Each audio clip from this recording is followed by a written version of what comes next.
Ready? 1, 2, 3, 4, 5. All right, Hi! let's try that again. Okay. Okay, 3, 2, 1. Hi. This is Hey. K2. Coming to you. I'm Kyle. I'm Karina. And this is Kari. Yay! Hi. So, welcome to our quarantine Zoom meet. So normally we would be in the same room or right next to each other filming this devotional. But I picked up Kari from the airport in Fargo. And so now me and her are both being quarantined. But doesn't mean that we can't still come on and talk about God. Kari, would you like to share a little bit about yourself? Yeah, so I'm Kari, I'm the program assistant this summer. I'm from Texas, just graduated college last year. Super excited to be out here this summer, though. It's a lot colder. It's actually really nice, but we're really glad that Kari's here, and we're going to shed some wisdom with her. Kind of getting out of the quarantine mindset, let's kind of get into the mindset of a devotional. I believe we have some devotional questions. Karina, Yes. Do you want to start off with the first question? Yes. My first question for our discussion is, how are you guys feeling during this time? I am feeling stressed, for sure. We're figuring out what our summer is going to look like. If you haven't seen our announcement video last Friday, it's still on our Facebook. And so figuring out what we're doing this summer has been a stressful part. And then adding this quarantine on top of that, it's been fun. Oh, yeah. Kari, you go. Oh, thank you. I'm looking at you, Kari. Yeah, it's been pretty stressful for me. I left my job in Florida, stayed there for a month, then moved to Texas for a week, and then moved here. And so it's been a lot of traveling and changing of my plans that has just been, everything's been thrown up in the air because of the quarantine and what's going on in the world right now. But I think finally, at least right now, things feel like they're settling down for me. My catchphrase, I know that this is not how I feel, but my catchphrase right now is "as of now."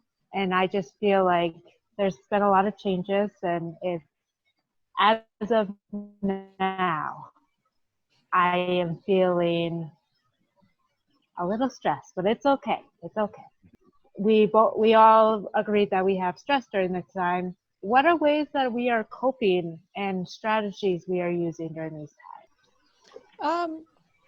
I think right now I've just been trying to take like 30 minutes a day to sit outside, like no book, no cell phone, just myself, and sit outside and just kind of enjoy what's around me and give myself a moment to just find a little bit of peace in the day and not have to think about everything else that is stressing me. And so far that just short time each day has been really helping me. Karina, how are you coping with stress throughout this time? That is a very good question. And it varies throughout the day. One of the biggest things is if I can do something outside, either go for a walk or go for a bike ride. And then I have a sticky note on my computer where randomly, if something exciting or something good happens, I just write a little note. And I've been doing that for about 2 years now, of this sticky note with all these comments on. So just trying to see the positives in these interesting times. What are you grateful for during these times? I think I've become like a lot more grateful for the downtime that I get.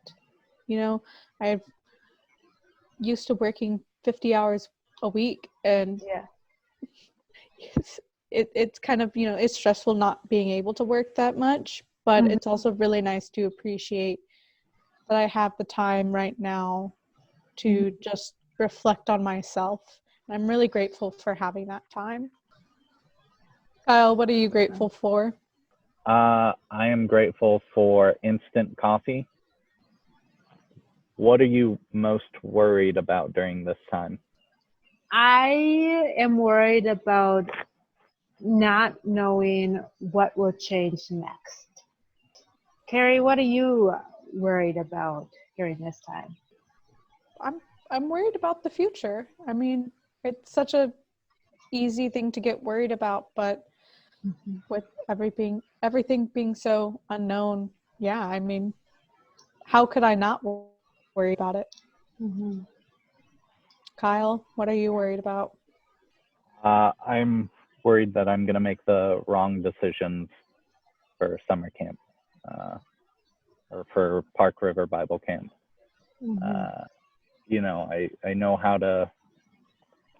a camp should run, but I never thought I would be in this situation where I got to figure out how to do something straight from scratch. So I'm worried I'm not gonna do a good job during that. Who/what has been your rock recently? For me, my rock has been my husband. He's been really great during this time.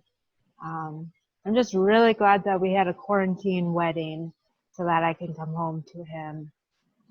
He's just been my rock during this time. Kari, who has been your rock? I think this kind of sounds strange, but I play Dungeons and Dragons every weekend, and I think all of my friends and having those games have really been a rock for me to kind of take a couple hours out of my week to stop worrying about this world and think about something else, and having all those people who across the world kind of be in the same situation and want to just escape for a few hours has really been my rock through this all. Yeah, that's a good one. Yes. Taking a moment away and playing a game together. Kyle, who has been your rock? I'd probably say our boss, Rebecca, just because, you know, whenever I'm feeling doubtful, she seems pretty sturdy. You know, she's been pretty positive through all of this. When I've been pretty negative and, you know, questioning everything, and she'll just be like, "You'll figure it out," and stuff. And I'm like, okay. And so she's been that sturdy foundation for me. Going out of these devotional questions, our Bible verse comes from Luke chapter 12, verses 22 through 34. Karina, can you start us off? Yep.